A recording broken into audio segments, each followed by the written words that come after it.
দানি বর কামাল, কাদেরে কুদরত দানি বর কামাল, আনতা রব্বি আনতা হাসবি দুল জালাল। যা কেউ পারে না তা পারে কে? জোরে বলুন, যা কেউ তা পারে কে? যা কেউ পারে না তা পারে আল্লাহ। যা কেউ শোনে না তা শোনে কে? যা কেউ দেখে না তা দেখে কে? এজন্য আল্লাহ রাব্বুল আলামিন চাইলে সবকিছুই সম্ভব। কথা ঠিক কিনা? এরপরে মুসলমান হওয়ার পরে বলতেছি, ও ইয়াহইয়া কান্দলবি, আর দেরি করিয়েন না, চলুন একটু পরেই ফজর আজান হবে। যেই জমিন নিয়ে দ্বন্দ্ব ছিল আর দ্বন্দ্ব থাকবে না, ওই জমিনে গিয়ে আমরা ফজরের নামাজ আদায় করব। জোরে বলুন সুবহানাল্লাহ। ওই যে বিচারক বলেছিল যদিও সাময়িক মুসলমানের পরাজয়, কিন্তু আসলে ইসলামের বিজয়। চর দুর্গাপুর মাতব্বর বারে জামে মসজিদ ও এলাকার যুব সমাজের উদ্যোগে আয়োজিত 2 দিন ব্যাপী বাৎসরিক তাফসীরুল কোরআন মাহফিলের সম্মানিত সভাপতি, বিশিষ্ট সমাজসেবক, আলেম প্রিয়, বিশিষ্ট সমাজ প্রতিনিধি জনাব আলহাজ হযরত জনাব আলহাজ মোহাম্মদ নুরুল ইসলাম সোনাই মাতুব্বর সাহেব, 2 দিন ব্যাপী তাফসীরুল কোরআন মাহফিলের প্রধান বক্তা, প্রধান আকর্ষণ, বিশিষ্ট ইসলামী চিন্তাবিদ ও আলোড়ন সৃষ্টিকারী বক্তা, সকলেরই অন্তরের অন্তরস্থলের হৃদয়ের মানুষ, বিশিষ্ট আলেম দ্বীন জনাব আলহাজ হযরত মাওলানা হাফেজ আব্দুল হালিম সাহেব, খতিব রাজাপুর ঘাট কেন্দ্রীয় জামে মসজিদ রূপসা খুলনা, বারাকাল্লাহু ফি হায়াতি, সকলে পড়ে আমিন। মাহফিলের বিশেষ বক্তা, বিশেষ মেহমান, আপনারা সকলের সুপরিচিত, যার বয়ানের মাধ্যমে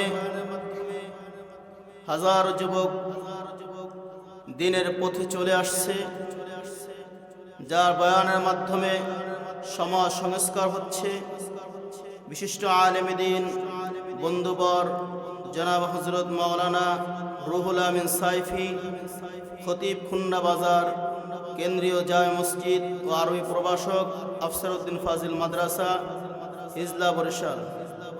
মাহফিল পরিচালনা রয়েছেন আপনাদের মসজিদের সম্মানিত ইমাম ও খতিব জনাব হযরত মাওলানা উমর ফারুক সাহেব, বারাকাল্লাহু ফি হায়াতি।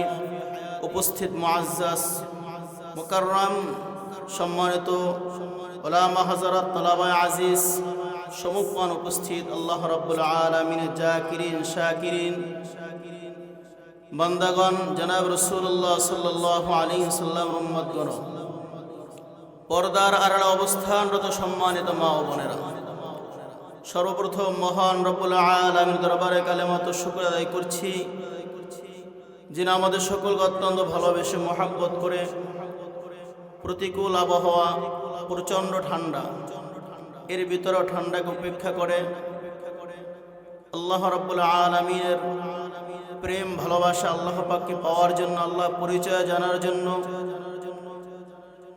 জনাব রাসূলুল্লাহ সাল্লাল্লাহু আলাইহি ওয়াসাল্লামের ঘোষণা অনুযায়ী দুনিয়ার ভিতরে জান্নাতের শামিয়ানার নিচে 10 মাস 10 সন্তানকে আসার এবং বসার সুযোগ করে দিয়েছেন কোরআন ও হাদিস নিসবত উলামা ইকরামের সুহবতে।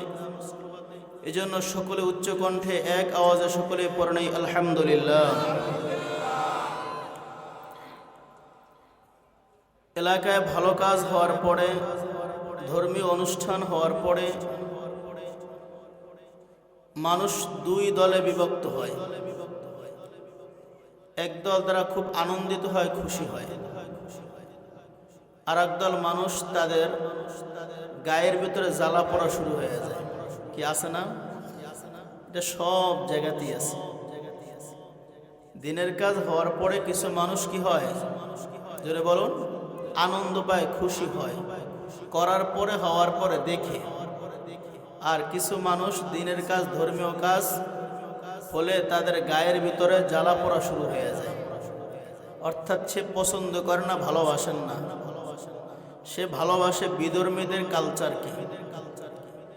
এজন্য যারা দিনের কাজ হওয়ার পরে, ইসলামের কাজ হওয়ার পরে, ধর্মীয় অনুষ্ঠান হওয়ার পর, ওয়াজ মাহফিল হওয়ার কারণে যারা আনন্দিত হয়, খুশি হয়, তাদের জন্য আল্লাহ রাসূল সাল্লাল্লাহু আলাইহি ওয়াসাল্লাম সুন্দর একটা ঘোষণা করেছেন।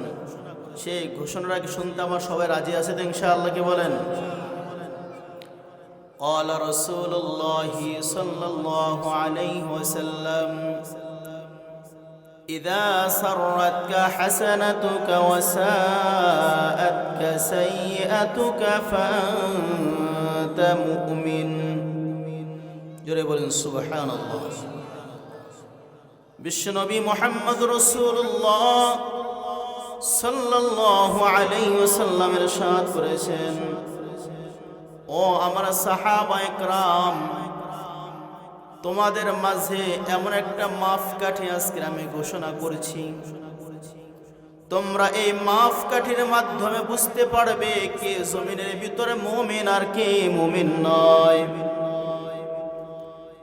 আল্লাহ রাসূল সাল্লাল্লাহু আলাইহি ওয়াসাল্লাম বলেছেন, যখন দেখবে কোনো ব্যক্তি ভালো কাজ দেখার পরে, ভালো কাজ করার পরে তার দিলটা আনন্দিত হয়, খুশি হয়, বরং ওই ভালো কাজ করার জন্য, ভালো জিনিসটাকে আয়োজন করার জন্য তার যত পরিশ্রমের প্রয়োজন হয়, অর্থের প্রয়োজন হয়, সব কিছু দিয়ে সে সেখানে সাহায্য সহযোগিতা করে।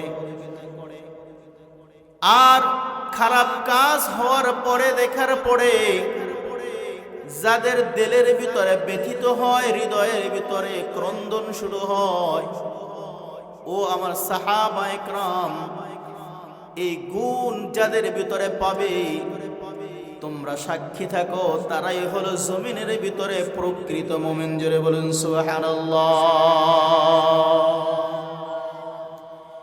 এজন্য এই মাহফিল, এই তাফসীরুল কোরআন মাহফিল হওয়ার কারণে যারা খুশি হয়েছে, আনন্দিত হয়েছে, মাহফিল বাস্তবায়নের জন্য যারা অর্থ, শ্রম, বুদ্ধি, পরামর্শ দিয়েছে, তাদেরকে আল্লাহ রাসূল সাল্লাল্লাহু আলাইহি ওয়াসাল্লামের ঐতিহাসিক ঘোষণা অনুযায়ী তারা হলো মুমিন। জোরে বলুন সুবহানাল্লাহ। আজকে এখানে যারা উপস্থিত হয়েছেন, উপস্থিত হওয়ার কারণে আনন্দিত হয়েছেন, খুশি হয়েছেন, আল্লাহ রাসূলের ঘোষণা অনুযায়ী আপনারাও খাঁটি মুমিন। যেহেতু এই স্থানটা আজকের সাধারণ কোনো স্থান নয়, এটা একটি জান্নাতের টুকরার একটা অংশ। এই জায়গাটাকে আল্লাহ পাকের রহমতের ফেরেশতারা চতুর্দিক থেকে ঘেরাও করে রেখেছে, যেন শয়তান এদেরকে ধোঁকা দিতে না পারে, এদেরকে যেন দিনের কাজ থেকে সরিয়ে নিতে না পারে। এজন্য আল্লাহ রাব্বুল আলামিনের রহমতের ফেরেশতারা চতুর্পার্শ্ব থেকে তাদেরকে, আমাদেরকে ঘিরে রেখেছে। শুধুমাত্র এক প্রকারের ফেরেশতারাই নয়, বরং একজনের কাঁধে করে করে আসমান পর্যন্ত আল্লাহ পাকের রহমতের ফেরেশতারা বেষ্টন করে রয়েছে। এজন্য এটা সাধারণ কোনো মজলিস নয়, এখানে আসতে কপালের প্রয়োজন আছে, কথা ঠিক কিনা? কারণ মাহফিলের আওয়াজ, তাফসীরুল কোরআন মাহফিলের কথাগুলো দাওয়াত হয়েছে, পোস্টার লাগানো হয়েছে, হ্যান্ডবিল, লিফলেট বিলি করা হয়েছে, মাইকিং করা হয়েছে, এরপরেও অনেক ইচ্ছাকৃতভাবে আসে নাই। আর কিছু আল্লাহ পাকের গোলাম অনেক দূরের থেকেও, অনেক কষ্ট করেও শীতের ভিতরে উপস্থিত হয়ে গেছে। জন্য কি লাগে জোরে বলুন, কি লাগে জোরে বলুন?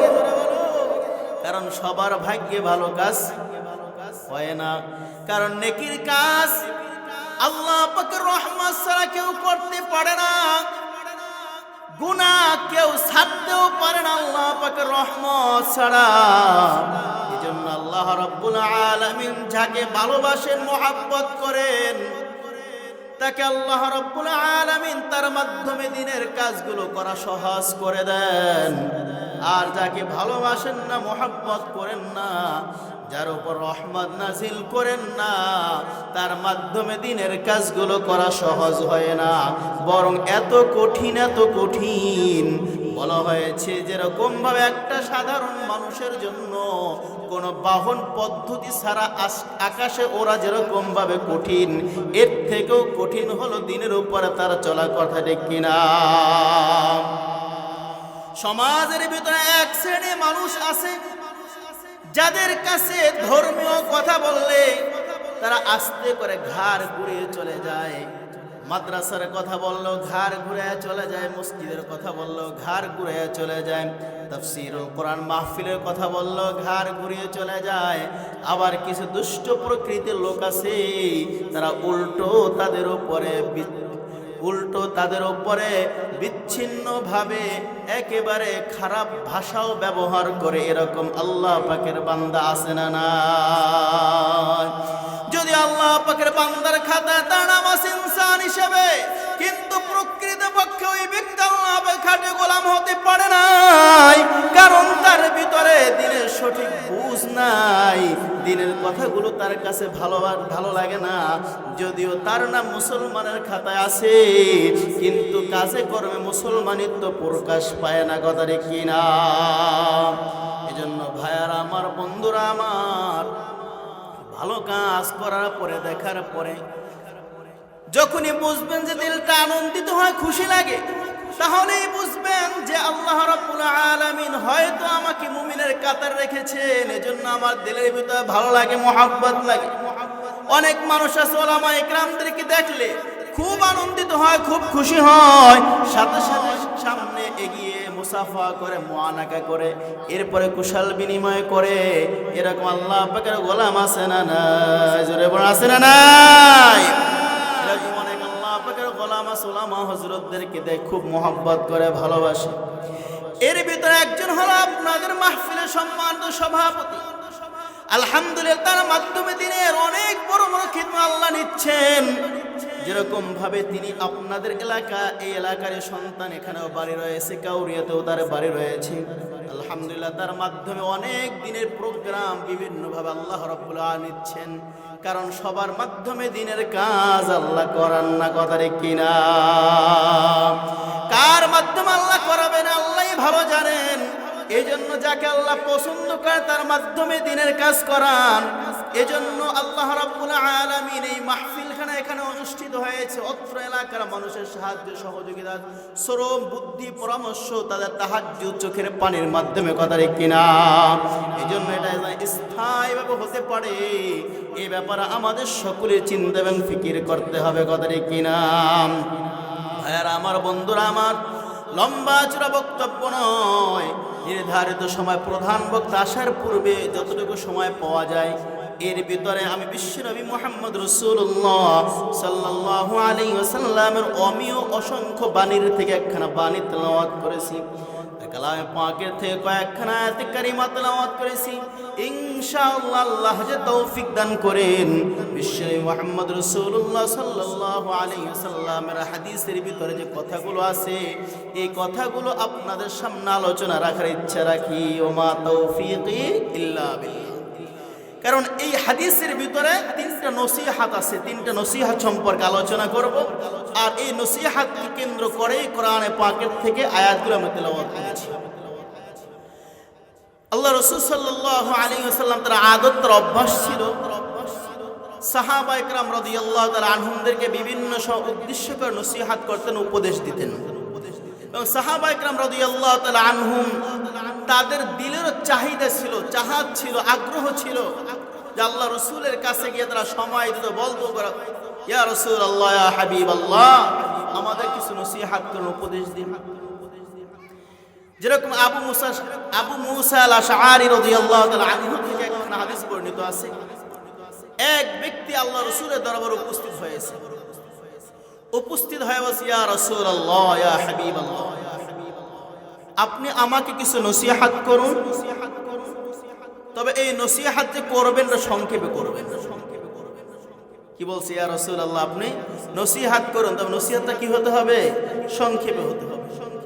যেরকম দুনিয়ার ভিতরে স্বাভাবিক আকারে আমরা বলেই থাকি যে ভাই কথা লম্বা শোনার সময় নাই, সংক্ষেপে বলেন, মূল কথাগুলো বলেন, কিরকম আমরা বলি কিনা?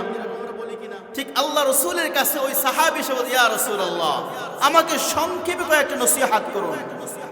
আল্লাহ রসুল সাল্লাল্লাহু আলাইহি ওয়াসাল্লাম তাকে নসিহত করলেন, ও আল্লাহ পাকের গোলাম, তুমি যখন নামাজ আদায় করবে তখন তুমি এই খেয়াল, এই মন নিয়ে নামাজ আদায় করো যে এটাই হলো তোমার জীবনের শেষ নামাজ। এটাই হলো তোমার জীবনের কি? শেষ নামাজ।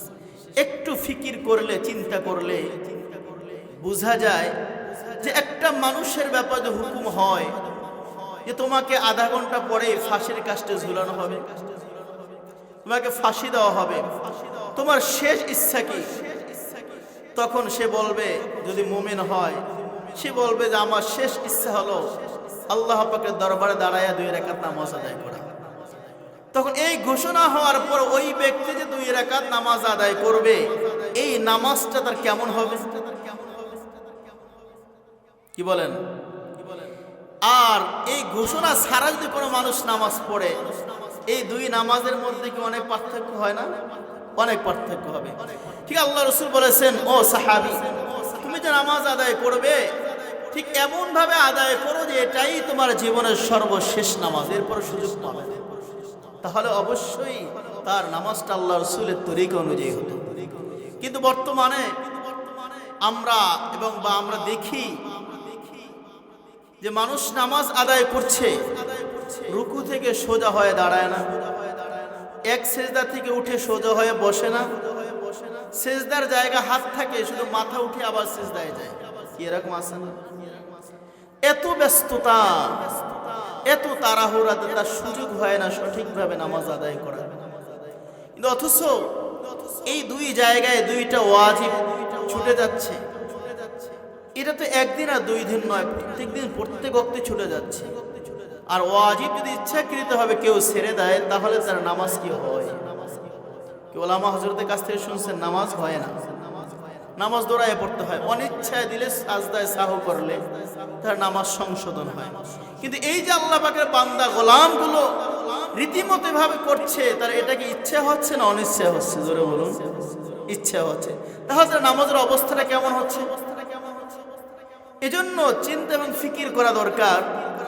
যেহেতু এখানে আল্লাহ রসুল ওই সাহাবী 3টা নসিহতের এক নসিহত ছিল যে তুমি নামাজ তোমার জীবনের সর্বশেষ নামাজ এই হিসেবে তুমি আদায় করো। এজন্য ওলামা হযরত সুন্দর আকারে বলেন যে আসলে এটা তো একদিনে ধ্যান ও খেয়াল চলে আসবে না। এজন্য দীর্ঘ তোমাকে ধ্যান খেয়াল তৈরি করতে হবে। হক্কানি ওলামা ইকরামের সোহবত থাকতে হবে। পীর মাশায়েখের সোহবত থাকলে এই ধ্যান খেয়াল তোমার তৈরি হবে, নতুবা তৈরি হবে না। দ্বিতীয় নাম্বার নসিহত আল্লাহ রসুল করেছেন যে তুমি যে কথা বলবে, এমন কথা জবান থেকে বের করো না যে কথার জন্য আগামীকাল আল্লাহ তাআলার দরবারে ওজর পেশ করতে হয়, কাল কিয়ামতের দিন আল্লাহর দরবারে জবাবদিহি করতে হয়। এরকম করে তুমি কথা জবান থেকে বলো। তৃতীয় নাম্বার নসিহত ছিল, ও আমার সাহাবী, মানুষের কাছে যেই জিনিস আছে এর থেকে তুমি পরিপূর্ণ নৈরাশ হয়ে যাও। অর্থাৎ মানুষের কাছে যেগুলো আছে সেটা পাওয়ার তুমি আশা করিও না, বরং আল্লাহ পাকের কাছ থেকে তুমি নেওয়ার ইচ্ছা করো। সংক্ষেপে 3টা নসিহত যদি আমরা চিন্তা ফিকির করি, তাহলে একটা নসিহতই আমার জীবন পরিবর্তনের জন্য কি হবে? মাধ্যম হয়ে যেতে পারে। সেই জন্য এইভাবে সাহাবায়ে কেরাম রাদিয়াল্লাহু তাআলা আনহুমদেরকে আল্লাহ রাসূল বিভিন্নভাবে নসিহত করতেন। সাহাবায়ে কেরাম নসিহত চাইতেন, ঠিক এখানে সাহাবায়ে কেরাম চেয়েছেন, আর আল্লাহ রাসূলও সাহাবায়ে কেরামদের উদ্দেশ্য করে নিজের পক্ষ থেকে নসিহত করেছেন। এই নিজের পক্ষ থেকে নসিহত করেছেন এমন 3টা নসিহত আপনাদেরকে শোনাবো। وعن أبي ذر رضي الله تعالى عنهما قال قال رسول الله صلى الله عليه وسلم اتق الله حيثما كنت واتبع السيئة الحسنة تمحها وخالق الناس بخلق حسن হযরত আবু যর গিফারি রাদিয়াল্লাহু তাআলা আনহু থেকে বর্ণিত রাসূলুল্লাহ সাল্লাল্লাহু আলাইহি ওয়াসাল্লাম ইরশাদ করেছেন, ও আবু যর, ইত্তাকিল্লাহ হাইথুমা কুনতা, তুমি আল্লাহ তাআলাকে ভয় করো যে অবস্থায় তুমি থাকো। এক নম্বর নসিহত কাকে উদ্দেশ্য করে বলেছেন? হযরত আবু যর গিফারি রাদিয়াল্লাহু তাআলা আনহু উদ্দেশ্য করে বলেছেন। এক নম্বর নসিহত, তুমি যে অবস্থায় থাকো ওই অবস্থায় কাকে ভয় করতে বলছেন? আল্লাহ তাআলাকে ভয় করতে বলছেন। দ্বিতীয় নম্বর নসিহত, ওয়াত্তাবি'is সাইয়্যাতাল হাসানাতা তামহুহা, ও আবু যর, যখনই তোমার মাধ্যমে কোনো অপরাধ সংগঠিত হয়ে যায় অনাকাঙ্ক্ষিতভাবে, অনিচ্ছাকৃতভাবে, যখনই কোনো অপরাধ হয়ে যায় সাথে সাথে নেকির আমল করো। ওই নেকির আমল তোমার অপরাধকে মিটিয়ে দেবে। জোরে বলুন সুবহানাল্লাহ। তৃতীয় নম্বর নসিহত করেছেন, খালিকিন নাস বিখুলুকিন হাসানিন, ও আবু যর, তুমি যখন মানুষের সাথে সাক্ষাৎ করবে তখন উত্তম আখলাক, উত্তম চরিত্রে, হুসনে খুলুক নিয়ে তুমি তার সাথে সাক্ষাৎ করো। জোরে বলুন সুবহানাল্লাহ। এই তিনটা নসিহত আমরা মুখস্থ করে নিব তো?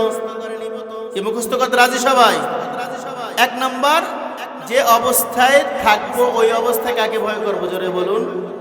দুই নাম্বার, অপরাধ হয়ে গেলে সাথে সাথে কি করা? নেকির কাজ করা। তিন নাম্বার, মানুষের সাথে সাক্ষাৎ করব তো সুন্দর আখলাক নিয়ে সাক্ষাৎ করব, ভালো আচরণে কি করব?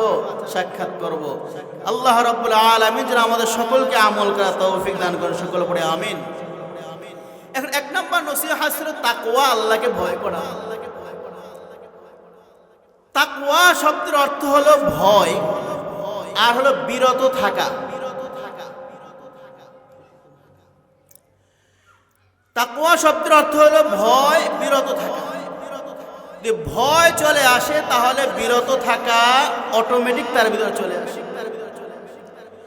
মানুষের অবস্থা সাধারণত দুই ধরনের হয়। কয় ধরনের হয়? দুই ধরনের হয়। একটা হলো প্রকাশ্য আর একটা হলো অপ্রকাশ্য।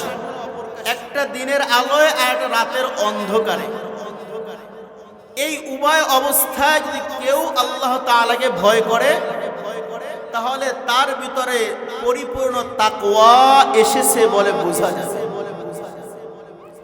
আল্লাহ রাব্বুল আলামিন কালামে পাকের ভিতরে অনেক জায়গা তাকওয়া অর্জন করার জন্য আল্লাহ রাব্বুল আলামিন উপদেশ দিয়েছেন, নসিহত করেছেন। যেমন এক আয়াত আল্লাহ তাআলা বলেছেন, ইয়া আইয়ুহাল্লাযীনা আমানুত্তাকুল্লাহ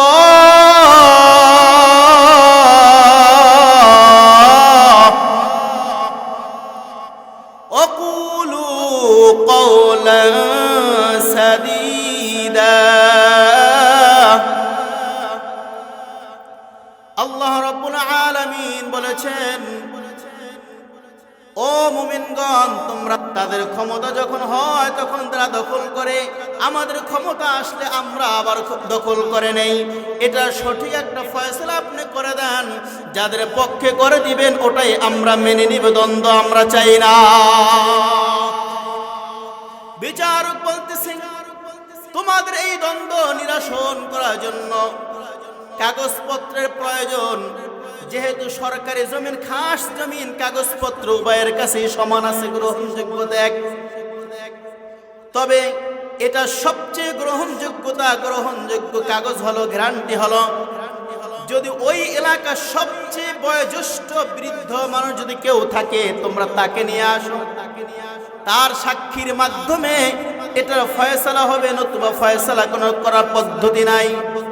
কারণ তোমরা একটার বিপক্ষে আর একটা কাগজ বানিয়েছো, একটার বিপক্ষে আর একটা বানিয়েছো। ঠিক আমাদের বর্তমান সময়েও এক জমিন 5 জনের কাছে বিক্রি করে, আছে না না? জোরে আছে না নাই? বিভিন্ন ভাবে উল্টায়া পাল্টায়া বিভিন্ন দলিল কইরা এরপরে 5 বা 6 বার কি করতে থাকে?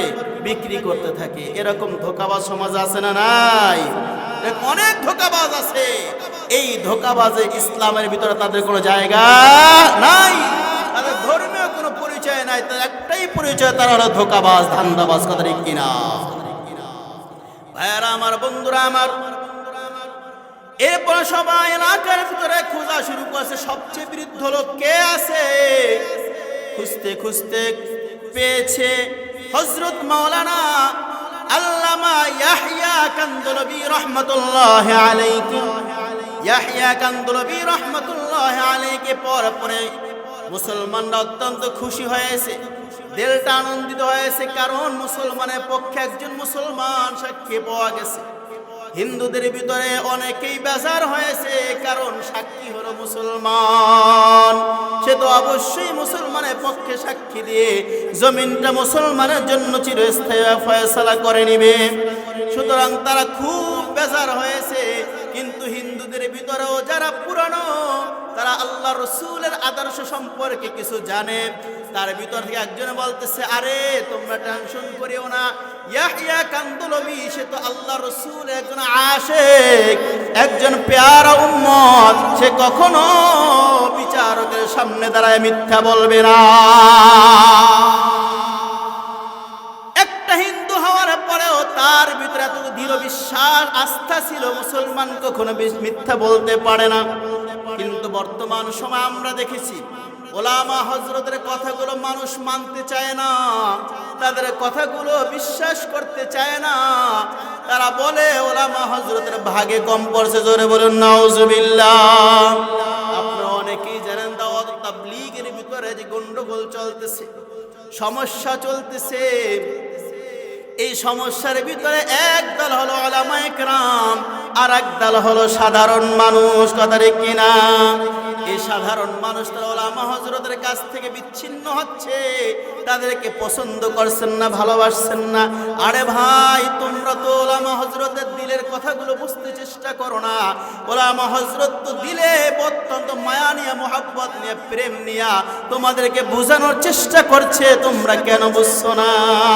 উলামা হযরতের তো ঘুম নাই, শুধুমাত্র তোমাদেরকে কিভাবে দিনের পথে আনা যায় এই ফিকির নিয়ে উলামা হযরত সবসময় কাজ করতে থাকে। কারণ উলামা হযরতদেরকে তো আল্লাহ রাব্বুল আলামিন জিম্মাদার দিয়েছেন, তাদেরকে নায়েব রাসূল বানিয়ে দিয়েছেন। নবী আলাইহিস সালাতু ওয়াস সালামের যে কাজ ছিল, সেই কাজগুলো তো উলামায়ে কেরামের জিম্মাদারিতে চলে আসছে। এজন্য উলামায়ে কেরামই বুঝে কোনটা হক আর কোনটা না হক। এজন্য হকের পক্ষে থাকতে হলে উলামা হযরতের কাছে থাকতে হবে। কথা ঠিক কিনা? উলামা হযরতের বাহিরে গিয়া উলামা ছাড়া কোনো তাবলীগ চলতে পারে না, উলামা হযরত ছাড়া ধর্মীয় কোনো কাজ চলতে পারে না। উলামা হযরত ছাড়া যদি কেউ চালাইতে চায়, তাহলে ওটা তাবলীগ হবে না, বরং ওটা শয়তানের আকরা হবে। কথা ঠিক কিনা? কারণ ভুল এককভাবে হতেই পারে, ভুল হওয়ার পরে উলামা হযরত ধরায় দেবে, এটাই স্বাভাবিক। যদি মেনে নাও তাহলে তুমি ভালো হয়ে গেলা, আল্লাহর গোলাম হয়ে গেলা, জান্নাত হয়ে যেতে পারবা। আজ না মানো, ঘাড় ঘুরে চলে যা। ও ভাই, তোমরা উলামাদের কথাগুলো বোঝার চেষ্টা করো। তোমাদের সাথে জমি নিয়ে কোনো দ্বন্দ্ব নাই, তোমাদের সাথে অর্থ নিয়ে কোনো দ্বন্দ্ব নাই। তোমরাও মুসলমান, আমরাও মুসলমান। তোমরা একই মসজিদে নামাজ পড়ো, আমরাও একই মসজিদে নামাজ পড়ি। শুধুমাত্র পার্থক্য এতটুকুই। তোমরা যার অনুসরণ করো, যার নিসাব অনুযায়ী তাবলীগ করো, তার কথাগুলো কোরআন হাদিস সমর্থন করে না। কথা ঠিক কিনা? কোরআন হাদিস সমর্থন করে না, ইসলাম সমর্থন করে না এমন ভুল ব্যাখ্যা যদি কেউ দেয় তাকে মানা কোনোভাবেই জায়েজ নাই, কথা ঠিক কিনা? যেরকম ভাবে আপনারা যে ওলামা হযরতদেরকে এখানে আহ্বান করেছেন, দাওয়াত দিয়েছেন, যদি এর ভিতর থেকে কেউ কোরআনের আয়াতের ব্যাখ্যা ভুল করে আপনারা কি মানবেন? জোরে বলুন, মানবেন? মানবেন না। হাদিসের ব্যাখ্যা ভুল করে কি মানবেন? মানবেন না। ঠিক তার জবান থেকে অনেকগুলো কথা এরকম বের হয়েছে, এর ভিতরে একটা কথা হলো যে আল্লাহ রাব্বুল আলামিনের কাছে হেদায়েত নাই। যদি হেদায়েত থাকতে তাহলে নবী তিনি পাঠাইতেন না। জোরে চিৎকার মেরে বলুন নাউজুবিল্লাহ। এটা কোনো কোরআন সম্পর্কে কোনো কথা হতে পারে না। বলে আল্লাহ রাব্বুল আলামিন ইন্নাকা লা তাহদি মান আহবাবতা ইলাইয়া, ও হাবিব, আমার দোস্ত, আপনি যাকে ভালোবাসেন, মহব্বত করেন, আপনি ইচ্ছা করলেই তাকে হেদায়েত দিতে পারবেন না, বরং আমি যাকে হেদায়েত দিব সে হেদায়েত পাবে। জোরে বলুন সুবহানাল্লাহ। এজন্য ভাইয়ের আমার, বন্ধুরা আমার, ও ভাই, তোমরা যা বিপদগামী হচ্ছ তোমাদের পা দুটো আগায় দাও। তোমাদের পায়ে হাত রেখে বলি, তোমাদের পা দুটো বলে ওলামা হযরতের কথাগুলো বোঝার চেষ্টা করো। তুমি মিলাও, তুমি কথাগুলো মিলায়া দেখো কোরআন কি বলে আর হাদিসে কি বলে। পূর্ব যুগের মুহাক্কিক ওলামায়ে কেরাম যে ফতোয়া দিয়ে গেছেন তার বিপক্ষে তোমরা যাও না, এমন মানুষের অনুসরণ করিও না। বরং সময় আছে, সুযোগ আছে, ফিরে আসো, হক্কান ওলামায়ে কেরামের সোহবতে থাকো। হক্কান ওলামায়ে কেরামের সোহবতে থাকলে তোমরা নাজাত পেয়ে যাবা। আল্লাহ না করুক এই অবস্থায়, কুফরি আকীদা অবস্থায়, ইসলাম বিদ্বেষ আকীদা অবস্থায় যদি কেউ মারা যায়, তাহলে কোরআন এবং হাদিস অনুযায়ী বোঝা যায় সে বিপদগামী হয়ে মারা গেছে। জোরে বলুন নাউজুবিল্লাহ। আল্লাহ রাব্বুল আলামিন আমাদের সকলকে হেফাজত করুন। জোরে বলে আমিন। ভাইরা আমার, বন্ধুরা আমার, যে কথা বলেছিলাম, একজন হিন্দু হওয়ার পরে ওলামার প্রতি কি পরিমাণ আস্থা এবং বিশ্বাস ছিল। আরে তোমরা টেনশন করিও না, ইয়াহইয়া কান্দলবি সে তো একজন মুহাম্মদ রাসূলুল্লাহ সাল্লাল্লাহু আলাইহি ওয়াসাল্লাম আশিক, পেয়ারা উম্মত, সে কখনো মিথ্যা কথা বলতে পারে না। যাও না, দেখো, তোমরা বিচারকের কাছে যাও, সকলে মিলে যখন বিচারক যেই তারিখ দিয়েছে ওই তারিখ উপস্থিত হয়েছে, উভয় গ্রুপের কথাগুলো শুনেছে, তখন বিচারক ইয়াহইয়া কান্দলবি রাহমাতুল্লাহি আলাইহি বলেছে, ও ইয়াহইয়া কান্দলবি রাহমাতুল্লাহি আলাইহি, আপনি কথাগুলো বলুন, আপনি আজকে যে কথা বলবেন, সাক্ষী দিবেন, ওই পক্ষে আজকের ফয়সালা হবে। তখন বিচারক বলতেছে, ও ইয়াহইয়া কান্দলবি, আপনি বলুন, যখন থেকে এই জমিনটা সরকারি খাস ঘোষণা হয়েছে তখন সর্বপ্রথম কাদের দখলে ছিল? ইয়াহইয়া কান্দলবি রাহমাতুল্লাহি আলাইহি, আল্লাহ রাসূল সাল্লাল্লাহু আলাইহি ওয়াসাল্লামের ঐতিহাসিক ঘোষণা। তখন তারা চলে আসছে, যদি কথা বলো সত্য বলবে, যদিও তোমার বিপক্ষে যায়, দলের বিপক্ষে যায়। জোরে বলুন সুবহানাল্লাহ। ইয়াহইয়া কান্দলবি রাহমাতুল্লাহি আলাইহি তখন বলছে, ও বিচারক সাহেব, আমি একজন মুসলিম, আমি একজন আলেম, আমি একজন আল্লাহ রাসূলের আশিক, একজন পেয়ারা উম্মত। আমার দিলের ভিতরে বিশ্বনবী মুহাম্মদ রাসূলুল্লাহ সাল্লাল্লাহু আলাইহি ওয়াসাল্লাম মায়া মুহাব্বত দিয়ে ভরা, আমি তাকে ভালোবাসি, মুহাব্বত করি। যেহেতু আল্লাহ রাসূল বলেছেন কথা বলবে তো সত্য বলবে, এজন্য আমি আজকে সত্য কথা বলতেছি। আমার জানা মতে আমি যখন দেখেছি, বুঝেছি, তখন থেকে এই জমিনটা যখন খাস ঘোষণা হয়েছে সর্বপ্রথম হিন্দু ভাইদের দখলে ছিল। জোরে বলুন সুবহানাল্লাহ, আর জোরে বলুন সুবহানাল্লাহ। তখন বিচারক বলতেছে, আজকের থেকে জমিনটা হিন্দুদের। জোরে বলুন সুবহানাল্লাহ। তখন বিচারক তার জবান থেকে এমন একটি শব্দ বের করেছেন, তখন তিনি শব্দ বের করেছেন যে আজকের যদিও স্বাভাবিক আকারে মুসলমানরা পরাজিত হয়েছে, কিন্তু ইসলাম বিজয় হয়েছে। জোরে বলুন সুবহানাল্লাহ। স্বাভাবিক দৃষ্টিকোণ থেকে যদিও দেখা যায় মুসলমানরা রায়ে পরাজিত হয়েছে, বিজয় হয়েছে কাদের? জোরে বলুন, ইসলামের বিজয় হয়েছে। মুসলমানরা স্বাভাবিক পরাজিত হয়েছে, বিজয় হয়েছে কাদের? ইসলামের বিজয় হয়েছে। কিভাবে বিজয় হয়েছে? ইয়াহইয়া কান্দলবী রাহমাতুল্লাহি আলাইহি যখন এমন সাক্ষী দিলেন, তখন মুসলমানদের মধ্য থেকে কেউ তাকে তিরস্কার করতেছে, গালমন্দ করতেছে। হিন্দু ভাইয়েরা খুশি হয়েছেন। ইয়াহইয়া কান্দলবী রাহমাতুল্লাহি আলাইহি চুপে চাপে তিনি বাড়িতে চলে গেছেন। বাড়িতে গিয়া তিনি যখন রাত্র গভীর হয়ে গেছে, ঈশা নামাজের পরে ঘুমিয়ে যখন রাত গভীর হয়ে গেছে, শেষ রাতের দিকে তাহাজ্জুদ করার জন্য তিনি যখন উঠেছেন, বাহিরে বের হয়েছেন, ওযু করবেন, ইস্তেনজা সেরে ওযু করবেন, এমন সময় শুনতে পাইতেছেন তার বাড়ির চতুর্পাশে হাজার হাজার লক্ষ লক্ষ মানুষ একত্রিত হয়ে কথা বলতেছে। এরকম বিকট আওয়াজ আসতেছে। ইয়াহইয়া কান্দলবী রাহমাতুল্লাহি আলাইহি ভয় পেয়ে গেলেন যে আজকের গতকাল যেহেতু আমি আমার জবানের মাধ্যমে আমি মুসলমানের বিপক্ষে সাক্ষী দিয়ে আমাদের মুসলমান জমিনটা তাদেরকে দখলে দিয়েছি, হয়তো তারা আক্রমণ করতে পারে, হামলা করতে পারে, মামলা করতে পারে, এজন্য হয়তো বা তারা এসেছে।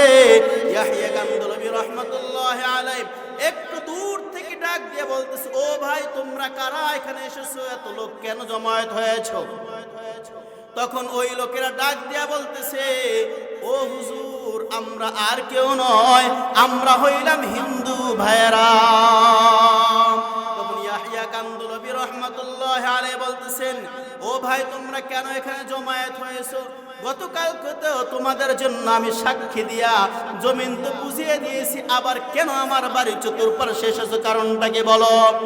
তখন তারা বলতেছে, ও ইয়াহইয়া কান্দলবী রাহমাতুল্লাহি আলাইহি যেই নবীর উম্মত হলে যেই ধর্ম গ্রহণ করার কারণে বিচারকের সামনে দাঁড়িয়েও মিথ্যা বলা যায় না, বিচারকের সামনে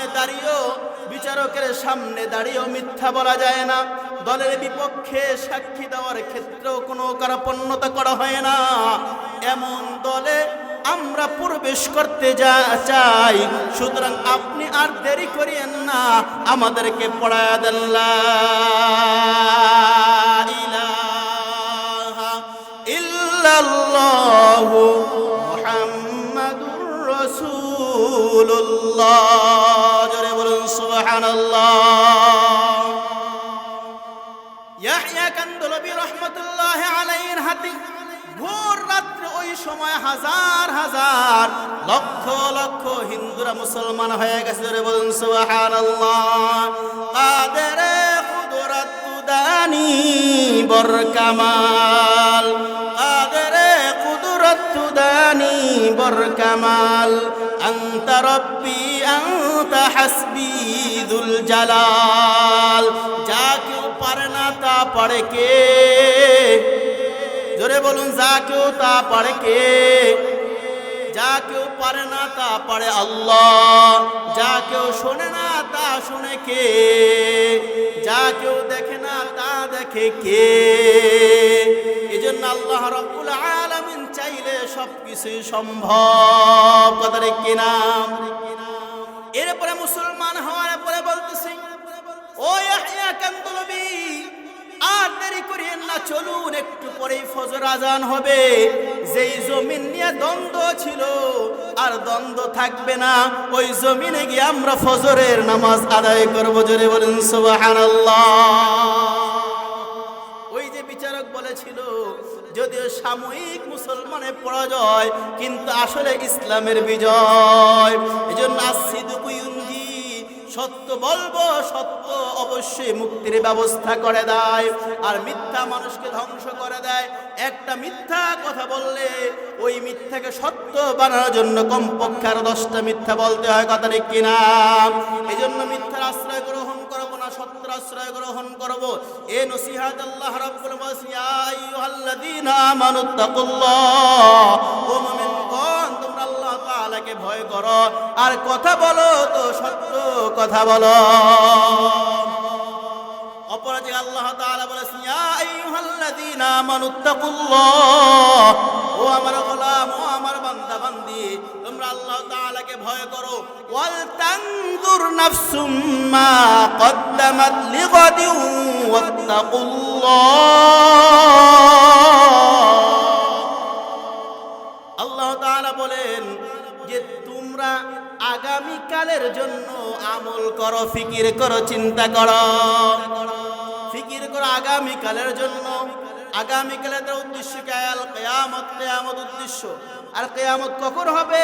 যার যখন মৃত্যু হয় তখনই তার কিয়ামত শুরু হয়ে যায়। হাদিসে পাকের ভিতরে বিশ্ব নবী মুহাম্মদ রাসূলুল্লাহ সাল্লাল্লাহু আলাইহি ওয়াসাল্লাম ইরশাদ করেছেন, আল কাইয়িসু মান দানা নাফসাহু ওয়া আমিলা লিমা বা'দাল মাউত। জ্ঞানী হলো ওই সকল ব্যক্তি যারা নিজের কাছ থেকে হিসাব নেয় আর মৃত্যুর পরের জন্য আমল করে। জোরে বলুন সুবহানাল্লাহ।